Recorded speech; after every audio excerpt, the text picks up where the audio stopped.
Buenas noches y bienvenidos a Sala de Prensa. Hoy es un día muy especial para la biodiversidad en Colombia y para aquellos que promueven el cuidado de nuestra fauna, de nuestra flora. Hoy se lanzó el documental El País de las Aves, un trabajo sin precedentes en nuestro país que durante varios meses hizo un recorrido por varias regiones del país para mostrar cómo está la avifauna del país. Recordemos que Colombia ocupa uno de los primeros lugares en el mundo en diversidad de especies de aves. Y según los expertos, en nuestro territorio hay aproximadamente 1.999 especies de aves, de las cuales 82 solo se pueden ver en Colombia, mientras que más de 150 hacen parte de rutas migratorias que llegan de manera temporal a nuestras tierras. Pues bien, ese es nuestro tema de hoy aquí en Sala de Prensa. Es por eso que hemos invitado a Camila Gómez, investigadora adjunta del Instituto Humboldt. Bienvenida, Camila. Hola, buenas noches. Y también está con nosotros Arturo Luis Luna, es gestor de Ciencia y Tecnología de MinCiencias, a quien también le damos la bienvenida. Arturo, ¿cómo está? Muy bien, Daniela, muchísimas gracias por la invitación.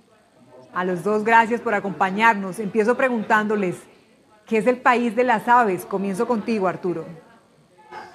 Bueno, mira, el País de las Aves es una muy gran apuesta, una grandísima apuesta del Ministerio, el resultado de un trabajo que está desarrollando el Instituto Humboldt, la Universidad Nacional, la Universidad de los Andes, con el apoyo de aliados internacionales como el Laboratorio de Ornitología de la Universidad de Cornell en Estados Unidos, y básicamente resume esos anhelos de muchos investigadores de mostrar lo que tenemos en cuanto a aves en el país y el potencial que tiene esto para el desarrollo de las comunidades en las regiones.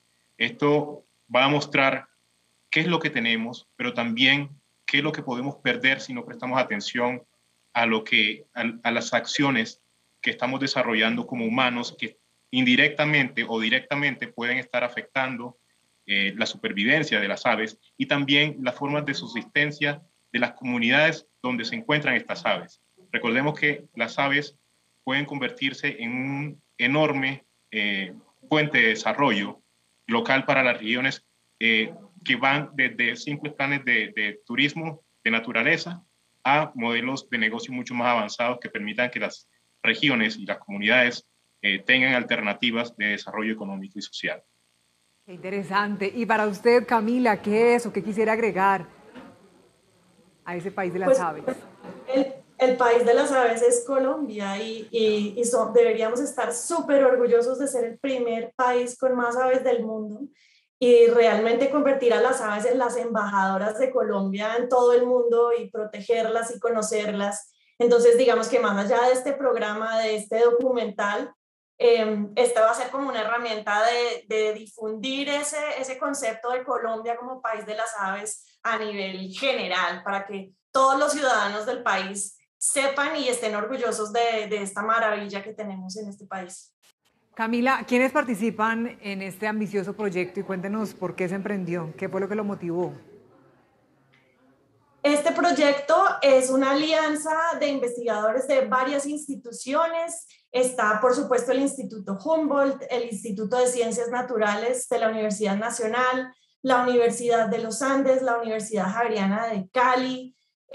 ¿Cuáles más instituciones? Obviamente el Ministerio de Ciencia, que ha sido el financiador de esta gran etapa de todos estos 2 años que han pasado de las 5 expediciones de las cuales una es el documental, y otros aliados internacionales como el Museo Americano de Historia Natural, el Laboratorio de Ornitología de Cornell, el proyecto Grow Colombia. Entonces es un grupo grandísimo de gente que se unió básicamente para entender qué ha pasado en estos más de 100 años, 110 años de transformación en la avifauna de Colombia, en las diferentes regiones del país, por qué ha cambiado, cómo ha cambiado, y bueno, gracias a que tenemos esta información histórica de las expediciones de Frank Chapman hace más de 100 años, podemos ahora hacer una comparación muy detallada de qué es lo que ha pasado y por qué. Maravilla. Arturo, cuéntenos un poco de ese trabajo de campo, en qué regiones se realizó, durante cuánto tiempo. Bueno, esta primera etapa, esto consiste de 3 etapas, 15 expediciones en total, pero la primera etapa ocupa 5 expediciones, se desarrollaron en diferentes regiones del país, en Fusagasugá, en Cundinamarca, en Morelia, en Caquetá, que fue la más reciente expedición, en San Agustín, en el Huila, y en Honda, en Tolima. Y todavía falta una fase de campo, que es en Barbacoas, Nariño.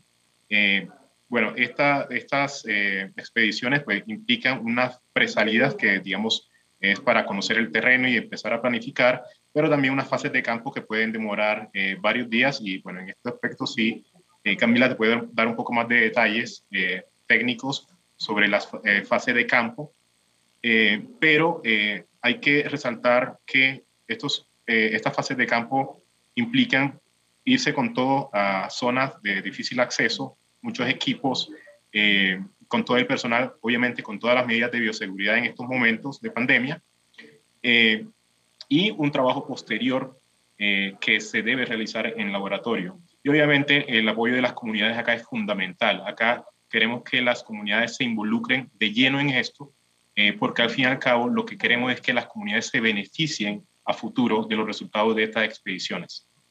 Sin duda, así será. Camila, cuéntenos qué encontraron los investigadores en esta travesía sobre nuestras aves y a propósito de esas fases de campo también que nos mencionaba Arturo.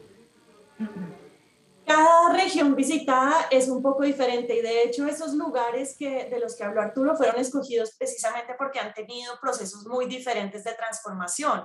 Algunos como Fusagasugá y Honda han sido lugares súper transformados, digamos, con una gran incidencia de poblaciones, de movimiento de personas, de cambios en el paisaje.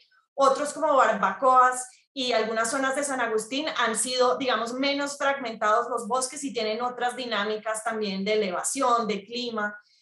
Barbacoas es una de las que tenemos altísimas expectativas de encontrar todavía selvas vírgenes súper amplias donde todavía tengamos todas las especies de aves originales que fueron detectadas hace 100 años. Entonces, cada uno de esos lugares ha sido un poquito diferente. En algunos ha cambiado muchísimo la composición de aves, no tanto el número de especies, pero sí qué especies están ahí son muy diferentes a las que estaban hace 110 años. Hasta el 50% de las especies pueden ser diferentes en algunos de los lugares. En otros lugares es más parecido, digamos que la composición no ha cambiado tanto, las especies, digamos, emblemáticas, que son esas especies endémicas, por ejemplo, las que solo viven en Colombia, permanecen todavía allí y obviamente siempre es un alivio registrar a esas especies que son tan importantes para el país. Entonces, digamos que cada región es un poquito diferente en términos de a los hallazgos que se han tenido. Qué increíble. Arturo, también se encontraron quizás aves que se creían extinguidas. Bueno, sobre eso, los trabajos todavía siguen bajo análisis. Esto es una fase de laboratorio que implica, bueno, muchísimo tiempo. Y sobre este proyecto sí le cedería la pregunta a Camila, pues ellos son los que están encargados ya de la fase de laboratorio y también de campo. Nosotros de MinCiencia nos encargamos de otras cosas dentro del paquete de expediciones. A propósito del trabajo que ustedes realizan, Arturo, ¿podríamos decir que Colombia es el país con mayor diversidad de aves en el planeta? De todo lo que ustedes han venido trabajando. ¿Sí? Sí, definitivamente. Según los datos que están recopilados en el Sistema de Información en Biodiversidad del país, tenemos 1.954 especies de aves. Eso es un número gigante y también demuestra el potencial que tiene el país en el aprovechamiento de sus aves, un aprovechamiento sostenible que, pues, como mencioné antes, brinde alternativas de desarrollo socioeconómico para las comunidades y en general para el país, que esto se convierta en un atractivo turístico. Recordemos que el aviturismo también es una empresa que mueve muchísimos recursos y muchísima gente, y creo que Colombia tiene una oportunidad gigante con este número tan abismal de aves, que son únicas, muchísimas de ellas son únicas a nuestro país, que no van a ser, no se van a encontrar en otras partes del mundo, y que simplemente por el hecho de ser únicas se convierten en un tesoro supremamente importante. Pues qué valioso ese dato que nos acaba de compartir, Arturo. Camila, usted hace parte del equipo de proyecto Bio, Alas, Cantos y Colores. ¿De qué se trata?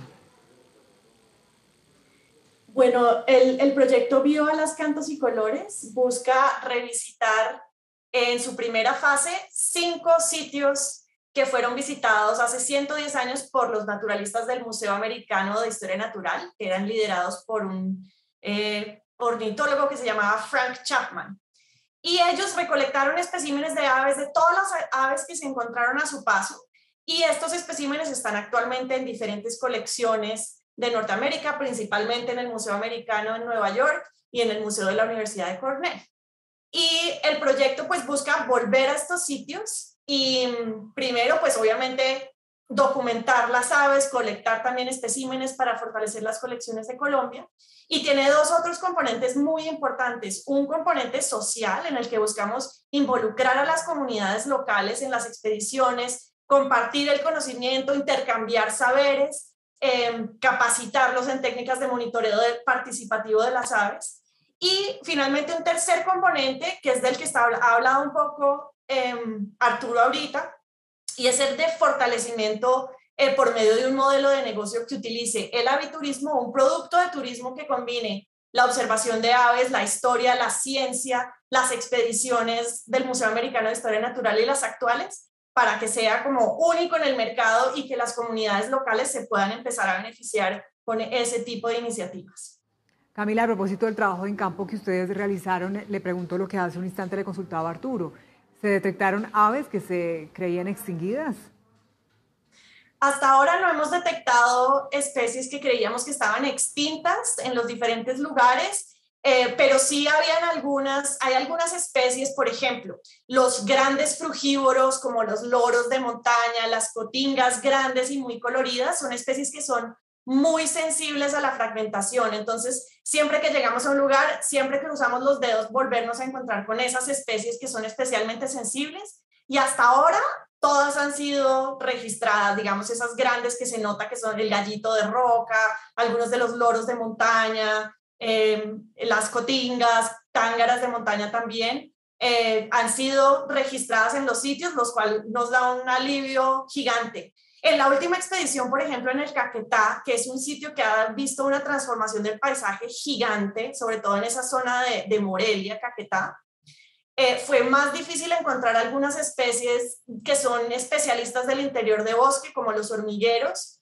Allá sí, esas sí faltaron y se nota que esa transformación sí ha afectado a ese grupo de especies en particular. Entonces, digamos que es muy variado lo que se ha encontrado en las diferentes regiones. Bien, lo imaginamos. Arturo, ¿qué va a pasar con los resultados de este nuevo estudio? ¿Complementarán datos históricos de expediciones anteriores? ¿Qué va a pasar? Pues mira, la importancia de estos estudios es que tenemos un punto de referencia de hace más de 100 años que nos va a permitir ver cómo la acción humana sobre los ecosistemas donde habitan estas aves y el cambio climático también han afectado a las poblaciones de estas aves, cómo han migrado, cómo han evolucionado. Algo importante que resaltar es que aparte de toda la información morfológica y geográfica que se puede obtener de estas expediciones sobre distribución de las aves y demás, hay también esfuerzos para conocer a nivel molecular, utilizando técnicas de análisis de ADN mucho más avanzadas, comparar lo que se encuentra ahora con lo que está en las colecciones biológicas de hace 100 años, y así ver cómo todos estos factores que afectan la distribución de las aves y su supervivencia afectan también el proceso evolutivo de estas mismas aves y también la supervivencia a futuro, teniendo en cuenta que actualmente presentamos unos retos muy grandes como es el cambio climático, que va a afectar la subsistencia y la supervivencia de muchísimas especies animales, incluyendo las aves que tenemos en el país. Y también es clave nuestro comportamiento, ¿no? Porque es muy importante, nos preguntamos ahora cómo hacer para que quienes viven en estas zonas y regiones donde viven estas maravillosas aves, pues entiendan la importancia de su protección, de su cuidado. Camila.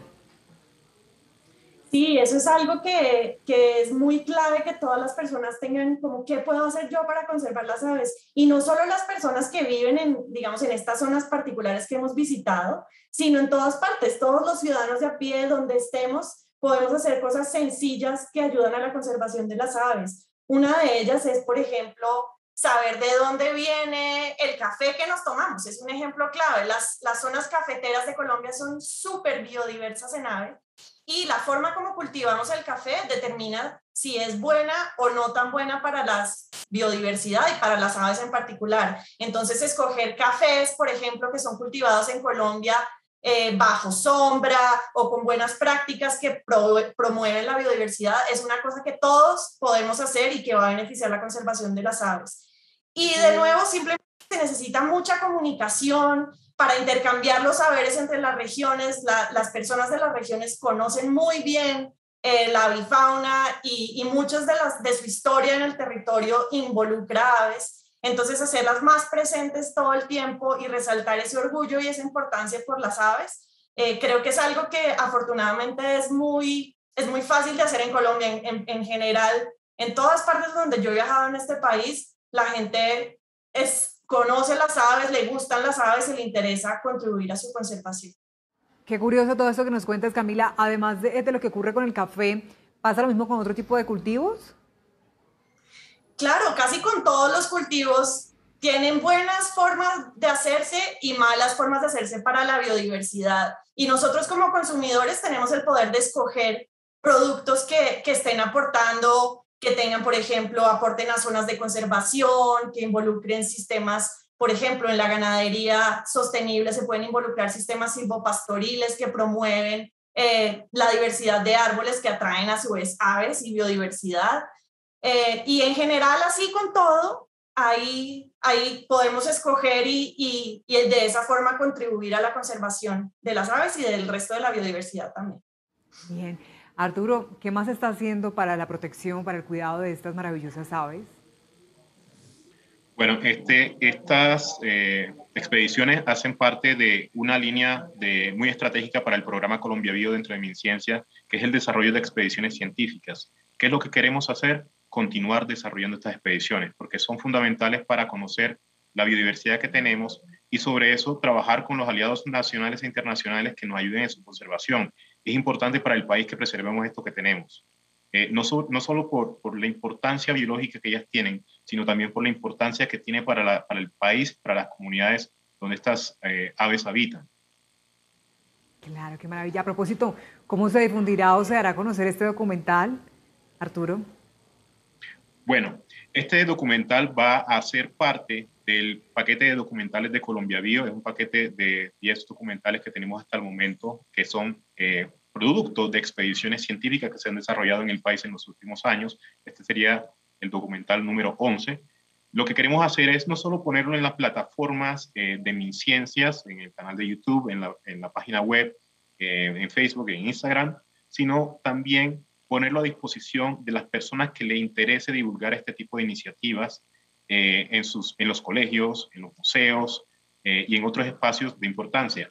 Ya tenemos experiencia con otros documentales que hemos participado en espacios, en festivales, y afortunadamente hemos sido sujetos de galardones y demás, y queremos hacer lo mismo con este documental, presentarlos en tantos espacios como sea posible para dar a conocer qué es lo que tenemos en términos de biodiversidad en aves en el país y la importancia que tiene esto para Colombia. ¿Qué representa para usted, Camila, la presentación de este documental como investigadora? Es un logro súper grande, digamos, del proyecto y me parece que es una forma súper creativa y súper positiva de comunicar la ciencia a públicos amplios y diversos. Y creo que eso hace falta mucho en el ámbito científico, entonces me encanta ser parte de una cosa que está promoviendo y difundiendo la ciencia masivamente y de una forma tan bien hecha y tan bonita. Sin duda, qué maravilla de trabajo. Bueno, y Arturo, después de este trabajo, de este ambicioso trabajo, ¿qué sigue? Bueno, Daniela, ¿qué esperamos hacer? Empezar a trabajar en las siguientes fases de este paquete de expediciones Alas, Cantos y Colores. También seguir desarrollando otras expediciones a nivel nacional en diferentes regiones para dar a conocer nuestra biodiversidad.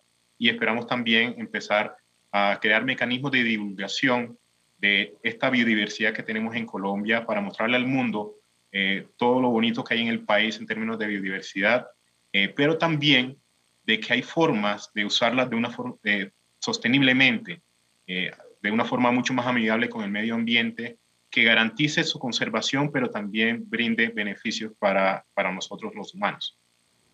Pues definitivamente imperdible este trabajo, este documental, y quisiera entonces cerrar esa conversación con Camila para que por favor le haga una invitación a quienes están conectados con nosotros a que no se pierdan este maravilloso, este gran trabajo. Sí, los invito a todos a ver el documental El País de las Aves y a enterarse más sobre el proyecto y sobre esta iniciativa que va a seguir mucho más que este año y que este simple proyecto. Esperamos que muchísima gente se interese y que quieran contribuir a la conservación de las aves de Colombia. Muchas gracias, Camila Gómez, por acompañarnos. Con mucho gusto. Gracias a ti por la invitación. Y también muchas gracias, Arturo Luis Luna. Ha sido usted muy amable y un gusto tenerlos a los dos contándonos esas buenas noticias. Muchas gracias, Daniel, por el espacio, por esta oportunidad. Hacemos una pausa. Al regreso estará con nosotros Ricardo Ospina contándonos qué tiene hoy en su radar. Ya volvemos.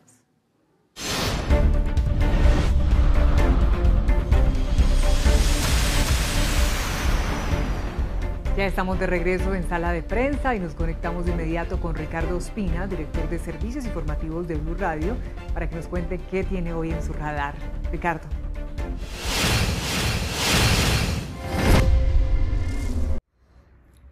Hola, un saludo para todos en Sala de Prensa en Noticias Caracol Ahora. Hoy queremos hablar de un caso que lleva muchos años en la justicia y que apenas va en segunda instancia, es decir, que todavía tiene otra instancia superior que podría ser la Corte Suprema de Justicia. Estamos hablando del escándalo de espionaje, de seguimientos, de interceptaciones ilegales y de desprestigio que emprendieron varios altos funcionarios del gobierno del expresidente Álvaro Uribe en su segunda versión en contra de políticos que no sirvieron a sus intereses, políticos opositores y a la Corte Suprema de Justicia. Estamos hablando hoy de una decisión del Tribunal Superior de Bogotá, que revocó la absolución que hace algunos días había proferido un juzgado de la capital del país a favor de dos personajes. Se ha proferido esa absolución que hoy fue revocada porque fueron condenados a 63 meses de cárcel, es decir, más de 5 años de prisión.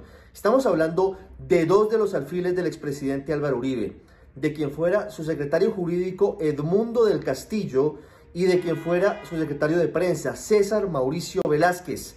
Ellos fueron condenados por el delito de concierto para delinquir.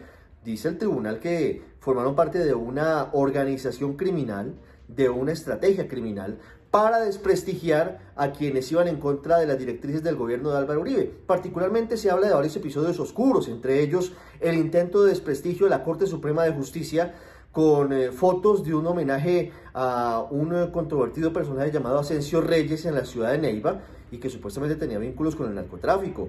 Esto en el contexto de una pelea que tuvo el expresidente Álvaro Uribe con la Corte Suprema de Justicia por motivos, entre otros, relacionados con la forma en la que se proferían sentencias sobre las FARC y sobre los grupos paramilitares. Pero no solamente fue este caso, también fueron condenados Velázquez y Castillo por el desprestigio que se originó desde la Casa de Nariño contra la excongresista Yidis Medina. La famosa Yidis Medina fue el voto definitivo que en su momento favoreció la reelección inmediata del expresidente Uribe, pero que luego contó la verdad en la que supuestamente a ella le entregaron prebendas, puestos, notarías, a cambio de cambiar su voto, a cambio de que su voto se modificara y aprobara la reelección presidencial. Todo esto, según el magistrado, fue muy grave y por eso sentencia a estos dos altos funcionarios del gobierno Uribe a prisión. En el caso de Edmundo del Castillo le dio detención domiciliaria. En el caso de César Mauricio Velázquez, que está en Europa, esperará el recurso de casación si se interpone para saber si queda o no en firme la prisión que sería efectiva. Esto nos lleva a un caso muy grave de la historia, pero que además pasó hace mucho tiempo. Estamos hablando del año 2008 y apenas 13 años después. La justicia apenas va en la segunda instancia. Se tardaron 13 años en llegar hasta este punto, pero se tardaron más de 12 en que se profiriera la primera instancia. Por ahora lo que falta es que la Corte Suprema defina si casa o no casa esta decisión, es decir, si la revoca finalmente o si termina confirmándola. Gracias, Ricardo. De esta manera terminamos. Gracias por conectarse con nosotros. Ya viene Signo Pesos. Que tengan buena noche.